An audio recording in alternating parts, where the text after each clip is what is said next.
aproximadamente 60 a 63 quilômetros de diâmetro. Era cercada por muros. Vamos arredondar, 60 quilômetros. Agora, você imagina o que é dar 6 voltas? 6 vezes 6 são 36. Já deu 360 quilômetros. Mas Deus não mandou dar 6, tu dá 6. E quando tu terminares a 7ª, bota o povo de pé e toca a buzina. Eu pergunto, irmãos, como é que aquele povo conseguiu caminhar 420 quilômetros em um dia? Não me pergunte que eu não sei responder. Eu só sei que Deus mandou e eles alcançaram. No meu pequeno entendimento, eu acho que Deus pegava e soprava. Cada passo deles era 3, 2 quilômetros. Eu não sei o que Deus fez, mas eu quero que você entenda que para você tomar posse da bênção de Deus, existe um preço a ser pago. Às vezes não é você andar 420 quilômetros num dia. Às vezes é somente você estar num culto como esse, dobrar os seus joelhos, sabe? E começar a orar e como rei Ezequias permitir que o Espírito de Deus faça brotar lágrimas nos seus olhos e de repente essas lágrimas que vai brotar é aquilo que Deus espera para te abençoar. Lágrimas! Quando eu falo de lágrimas, eu não estou falando das lágrimas que Judas Iscariote derramou depois de trair Jesus. Aquela lágrima não serve. Eu não estou falando das lágrimas que Dalila derramou depois de trair Sansão. Eu estou falando das lágrimas que João derramou na ilha de Patmos, adorando, agradecendo. Deus, eu te agradeço, porque tu me fizeste promessa, ainda não se cumpriu, mas estou firme. Eu estou firme, eu não abro mão, Senhor. Eu creio que ela já está a caminho. Tu está gerando a minha bênção, a minha vitória vai chegar. E quando a minha vitória chegar, Senhor, aleluia. Aleluia, ô glória. O preço da bênção. O Senhor falou: Josué, Jericó está nas tuas mãos. Talvez Josué tenha pensado que quando chegasse lá, pastor Isabel, era só entrar de cidade adentro. Foi não, filho, tem um preço. Bota esse povo de pé aí, Josué. Você vai dar umas voltinhas aí com eles. Irmãos, 420 quilômetros é mais longe do que chegar aqui no Rio de Janeiro. Outro dia eu saí de São Paulo, lá na capital, tinha uma placa assim, quando a gente entra na dúvida, Rio de Janeiro, se não me falha a memória, 408 quilômetros. Irmãos, como é que você sai? Lá da capital de São Paulo, você chega no Rio de Janeiro, andando no mesmo dia. São respostas que só Deus pode responder. Mas a Bíblia diz que eles alcançaram. Sabe o que é isso? Perseverança, confiança naquilo que Deus prometeu, ter convicção. E essa era uma das características da igreja.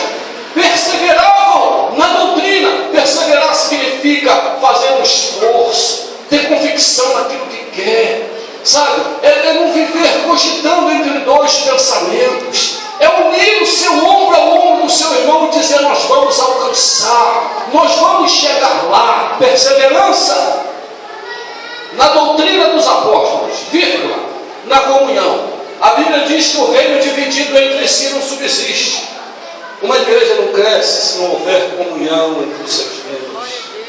Uma igreja não prospera se não houver comunhão entre os seus obreiros. Uma igreja não avança, as almas não serão alcançadas se as famílias da igreja não viverem unidas, sabe, não tiverem prazer de estarem juntas. Tem que haver comunhão. Eu conheço muito bem o pastor Silas, que eu tenho a honra e a felicidade de ser meu cunhado. Tenho muito prazer. Por características que ele tem, ele não é aquele tipo de obreiro que forma em torno de si um grupo, principalmente se for alguém mais bem sucedido na igreja. Não, senhor.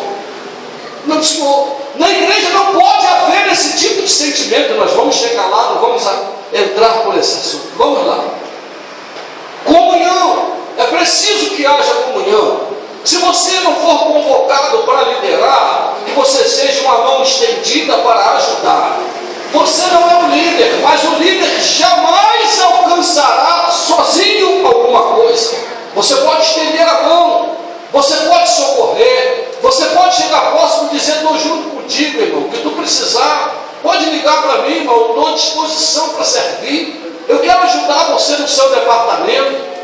E eu cheguei, a igreja não estava assim, um exemplo tão bem limpinha. Não é vergonha que alguém pegue uma vassoura e faça, isso é comunhão, isso é amor, isso é zelo. A Bíblia chama de utensílio sagrado tudo aquilo que está aqui. Então, se eu zelo, eu estou zelando pela causa de Deus, sabendo que a minha recompensa vai vir do Senhor. Eu já pastoreei a igreja que, se eu deixasse, os obreiros brigariam sempre para pregar domingo. Mas se fosse para desentupir o esgoto entupido do banheiro, você não podia contar com eles. Como eu não tenho dificuldade com isso, eu meto a minha mão e desentupo, esse tipo de obreiro não servia para mim, não, senhor. Você quer ser estrela, vai ser onde você quiser. Eu passei o sábado e domingo aqui, sozinho desentupindo esgoto. E você sabia, porque tu estava no culto, eu anunciei sexta-feira que nós íamos fazer um esgoto novo, e você nem apareceu para trazer pelo menos um pouquinho de água para nós. E agora você quer sempre concorrer, agora você vai descansar bastante, filho. Por quê? Porque nós podemos, irmãos, ter união em todos os aspectos no que diz respeito à obra de Deus. União. O reino dividido entre si, ele não cresce, ele não avança. Viva em união, tenha comunhão, viva em paz com o seu irmão. Eu me lembro de um hino, me faz lembrar o Espírito de Deus. Eu gostaria muito de ter a voz daquele irmão que cantou aqui, né? Mas eu não tenho. Tenha paz com Deus, irmão. Tenha paz com Deus, irmão. Tenha paz comigo. Você é meu amigo. Você é meu irmão. Imagine se nós, que precisamos ser o referencial para aqueles que lá fora estão, não alcançarmos isso. Como vai ser? Qual o retrato que eles terão de nós como igreja do Senhor? Vamos avançar. Nós estamos introduzindo aqui perseverança, comunhão, mas tinha um outro aspecto que essa igreja vivia: não partir do pão. Partir o pão fala de solidariedade. Não é só partir o pão no dia da ceia. O partir o pão aqui está falando de solidariedade, de senso de companheirismo entre os irmãos. A palavra partir o pão aqui, quando nós vamos estudar isso, nós entendemos e aprendemos que o partir o pão significa aliviar a dor e o sofrimento. O que os irmãos hoje fizeram, fazendo crianças sorrir, e famílias que talvez não tivessem alguma coisinha melhorzinha para comer hoje, e que vão comer, porque a igreja se mobilizou, e é trabalho da igreja, porque tem muitos lugares por aí que ninguém sabe para onde o dinheiro da igreja vai. Isso é uma realidade. Ninguém sabe quais são os investimentos que são feitos. E não seja louco de querer saber que tu és excomungado. Se puder, te crucifica. Se puder, manda você para o exílio lá no Afeganistão. Tu não podes querer saber. Mas o dinheiro da igreja também precisa ser investido no bem-estar das pessoas. Aleluia. No bem-estar dos irmãos. O que faz essa estrutura? Glória. Não sai do bolso do pastor Silas. Do pastor Silas tem a vocação, a unção pastoral, a chamada de Deus, a escolha. Deus o nomeou, Deus delegou a ele a autoridade pastoral. Mas o que faz essa estrutura funcionar sai do seu bolso. Mas existem lugares por aí. Agora em dezembro está fazendo 33 anos que eu aceitei Jesus, né? São muitos anos convivendo dentro da igreja. Aí a Bíblia diz assim: não partiu o pão. O trabalho que os irmãos fizeram aqui, que eu pude ver um irmão dizer da alegria, e dele poder dizer que ele já teve muitos anos vontade de poder executar esse trabalho, mas hoje ele teve a oportunidade. Sabe o que isso significa, irmão? Repartir o pão, solidariedade, companheirismo. O partir o pão significa aliviar a carga. Eu, como membro da igreja de Jesus Cristo, eu não posso estar feliz de comer um bife bem abençoado no sábado e sentado do meu lado tem alguém que eu sei que está passando necessidade. Aquilo não pode me fazer bem.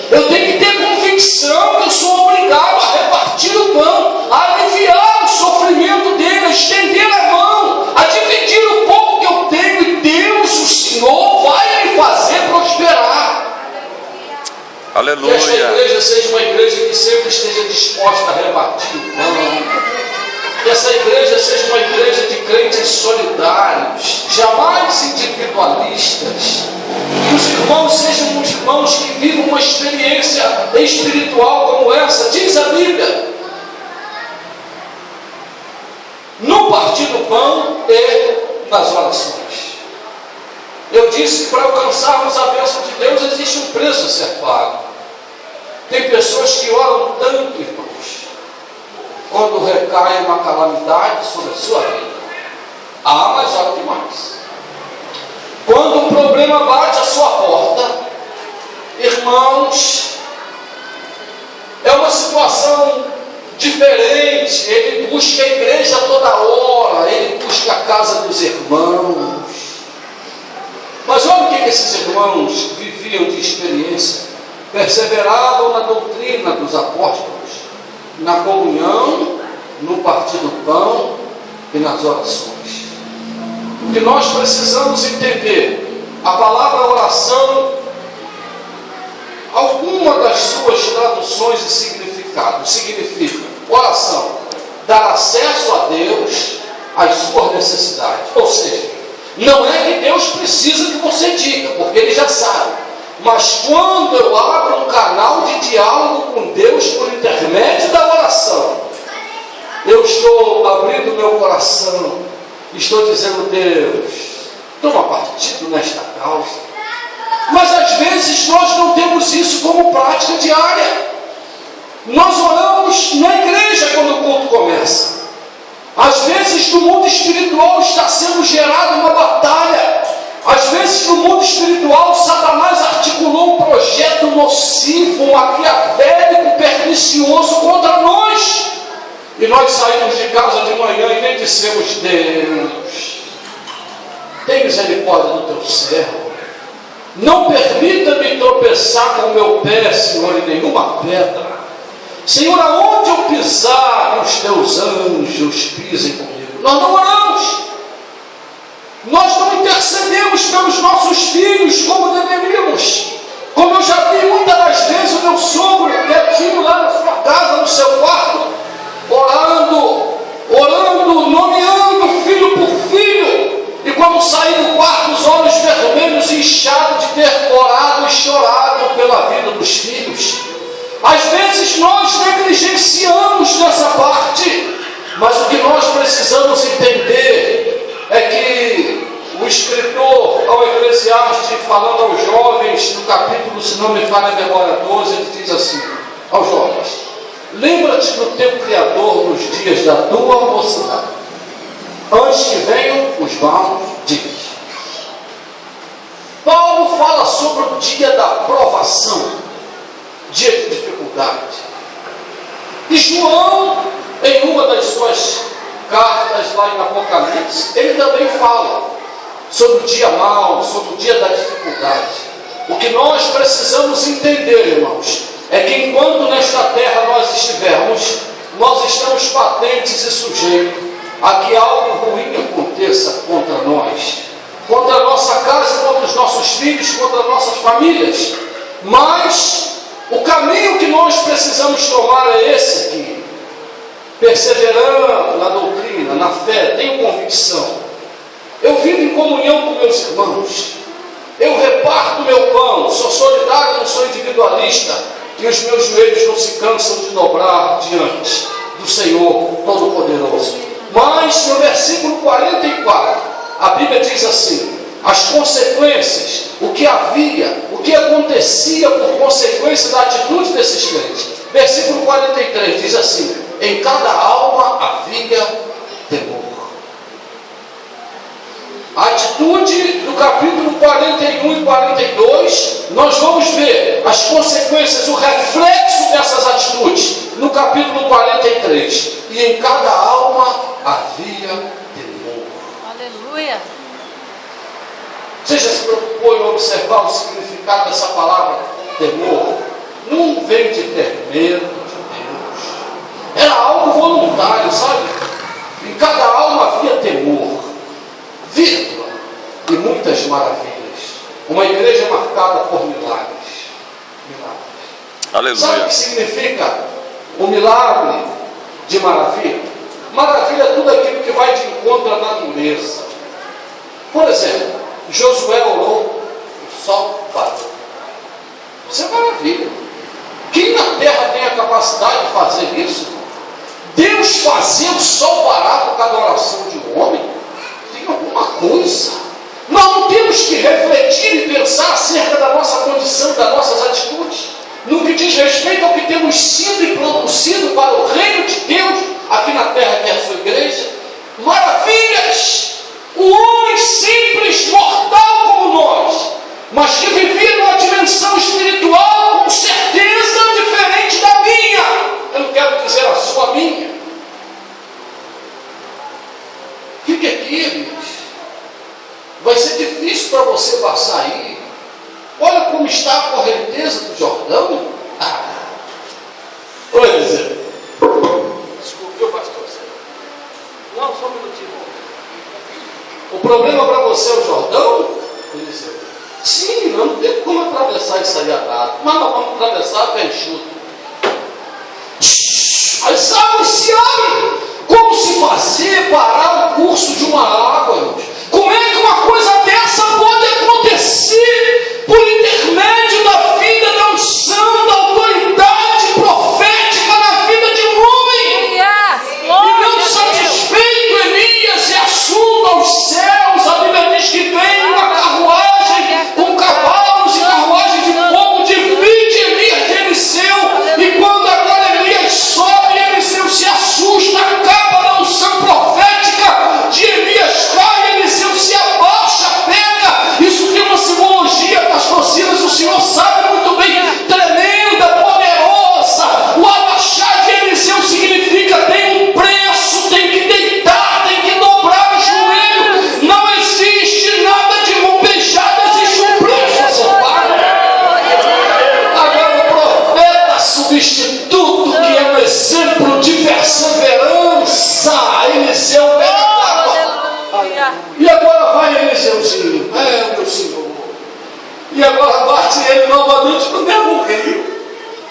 Pega a capa que caiu, não caiu de mão beijada, não. Pagou-se o preço. E lá vai ele, e depara com o mesmo rio, pega aquela carne. As águas tiveram que obedecer. Irmãos, que unção era essa? O que esses homens e mulheres tinham diferente de nós?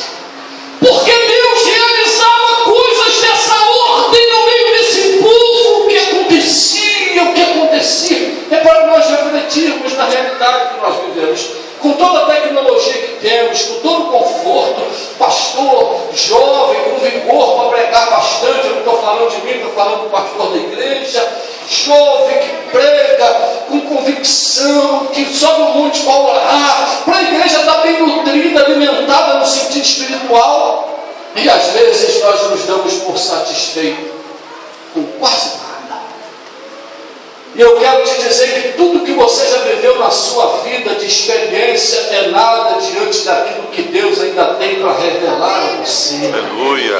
Diga em nome de Jesus, levante suas mãos, diga: eu recebo. Eu recebo. O que eu vivi de experiência até hoje. O que eu vivi de experiência até É hoje. nada. É nada. Diante do que Deus ainda tem para trazer. Diante do que Deus ainda tem para Em nome trazer. de Jesus. Em nome de Jesus. Aí a Bíblia diz: maravilhas, igreja marcadas por milagres. Sinais se faziam pelos apóstolos. Todos os que criam estavam juntos, não havia ruptura. Não havia, eu penso com convicção na minha alma, são palavras minhas. Não havia rede. Eu não estou dizendo que há entre os meus irmãos, até porque o pastor Silas, eu conheci ainda muito novinho, não tinha 15 anos, mas ele é sempre muito cauteloso, ele não faz comentário, só do bem, e dá uma bênção. Se tiver problema, ele nunca, estou passando uma luta, uma dificuldade, ele não fala, duvido que ele fale dentro do Pai. E não é de fazer comentário, mas eu penso, não estou dizendo que haja isso aqui, mas eu quero dizer para que não haja mesmo. Aí a Bíblia diz assim: todos os que criam estavam juntos e tinham tudo em comum. nessa igreja não tinha fofoqueiro, não. Eu duvido que tivesse. Porque quem é que quer estar próximo de alguém que é desenfreado com a sua língua?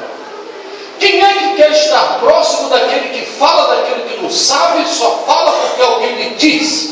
O crente Ananias, lembra do Ananias lá da conversão de Saulo? O Senhor pega Saulo, passa o rolo compressor dele, ele cai do cavalo, já levantou o céu. Aí o Senhor vai lá, se revela a Ananias e diz assim: vai lá na rua direita em Damasco, na casa de Judas. Lá tu vais encontrar um homem de Tarso. Tu colocarás as mãos sobre ele e vai orar, e aquele homem vai receber a cura. Ah, Senhor, eu? Há muito tenho ouvido. Tem pessoas que são assim. Eles ouvem, não têm certeza, e falam. E aquilo vira um fermento. E aquilo vai levedando a massa, aquilo vai estragando o ambiente. Mas quando a Bíblia diz que todos os que criam estavam juntos, junto está falando de unidade, de união, de bom relacionamento cristão. Não havia espírito de competitividade entre os obreiros.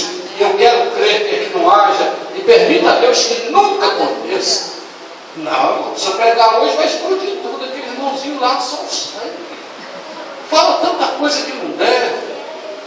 Eu creio que nessa igreja não havia competições entre departamentos. Não, senhor.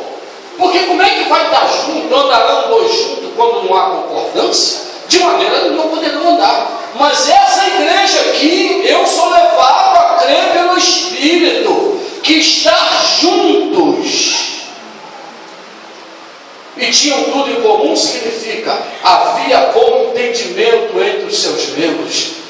Que em nome do Pai, do Filho e do Espírito, que haja bom entendimento entre vocês, que haja bom relacionamento, que os irmãos se tornem uma referência, não para competir com ninguém, nem para ser destaque assim ou destaque assado. Que o alvo dos irmãos sejam só umas almas que estão caminhando para a perdição. O apóstolo escreveu em Romanos: ardente expectativa há na criatura, aguardando a manifestação dos filhos de Deus. Todos os que criam estavam juntos e tinham tudo em comum. Ceda quando você tiver que ceder, e seja firme quando você tiver que ser. Viva bem com o seu irmão, seja amigo dos pastores, seja amigo dos seus pastores. Concluindo, não a mensagem, mas esse texto. Todos os que criam estavam juntos e tinham tudo em comum. O pastor dessa igreja aqui não precisava fazer campanha para angariar recursos, não, o pastor Isabel. O pastor Silas pregou lá no Rio, pouco tempo, numa igreja que esteve sob os nossos cuidados, e dificuldade para comprar os bancos novos daquela igreja. Meu Deus. 15 mil reais foram os bancos. Eu consegui parcelar em 10 parcelas de 1.500 sem juros. Ah, Jesus! Aí eu fiz carneiro. Quem pode dar 15, dá 15. Quem pode dar 10, dá 10. Quem pode dar 5, dá 5. Quando chegava a época de pagar, eu tinha que botar a mão no tesoureiro e dizer: fique tranquilo, irmão, meu cheque não vai voltar sem fundo. Tenha calma. Mas pastor, ainda não tem a metade. Fique calmo, irmão. Os irmãos são muito sofridos. Aqui na igreja só tem pedreiro, lavadeira de roupa, irmã que é doméstica. Os irmãos moram tudo no morro aqui, no morro lá, no morro. Como é que os irmãos não têm como? Não vamos fazer campanha aqui para vender geladeira, vender. Não podemos fazer isso. Nós temos que ir com cuidado. Deus vai sustentar a igreja. Mas o pastor dessa igreja não passava dificuldades. Porque esses crentes foram levados a viver por Deus uma experiência e viver uma dimensão espiritual que entrou neles um espírito de voluntariedade. E a Bíblia diz assim: vendiam suas propriedades e fazendas e repartiam com todos, segundo cada um tinha necessidade. Espírito de voluntariedade no sentido de trazer recursos para que a igreja pudesse praticar as obras sociais, abençoar os pregadores, os eventos que são feitos, para que a igreja pudesse ir na loja e comprar os ar-condicionados todos novos. A Bíblia diz que eles voluntariamente, não era uma imposição apostólica, de maneira nenhuma, eles vendiam. Agora, uma coisa eu tenho certeza, pastor Silas e a todos os obreiros, a administração desses recursos também sirva de exemplo para todos nós. Com certeza, era bem diferente da realidade que muitos de nós nos acostumamos a viver. A administração dos bens aqui não era para enriquecimento pastoral, não era para que pastor, quando termina o seu ministério, viva como verdadeiros empresários. Não, senhor. E a grande maioria deles nunca tiveram sequer uma carteira registrada, porque não precisam trabalhar. E quando eles resolvem que deverão deixar de ser pastor, vende todo o patrimônio que é do povo. A administração dessa igreja, eu tenho certeza que era uma administração tão transparente, era algo assim tão abençoador, que o povo era levado por intermédio do Espírito a trazer, a levar, a abençoar, para que não houvesse absolutamente falta de nada, pelo contrário, houvesse fartura. Concluindo esse texto, e perseverando unânimes todos os dias no templo, partindo pão em casa, comiam juntos. Bom relacionamento cristão e familiar. Você quer em torno da sua mesa alguém que você sabe que não é seu amigo? Você já teve a oportunidade de, ou numa empresa que você trabalha, ou qualquer outra situação, você está sentado numa mesa com alguém que você sabe que não quer o seu bem? Sentar em torno da mesa significa estar em comunhão, ter bom relacionamento. Era isso, era o segredo da igreja, o segredo da vitória da igreja está aqui, perseverando unânimes todos os dias no templo, e partindo pão em casa, comiam juntos, com alegria e singeleza de coração, louvando a Deus. Então,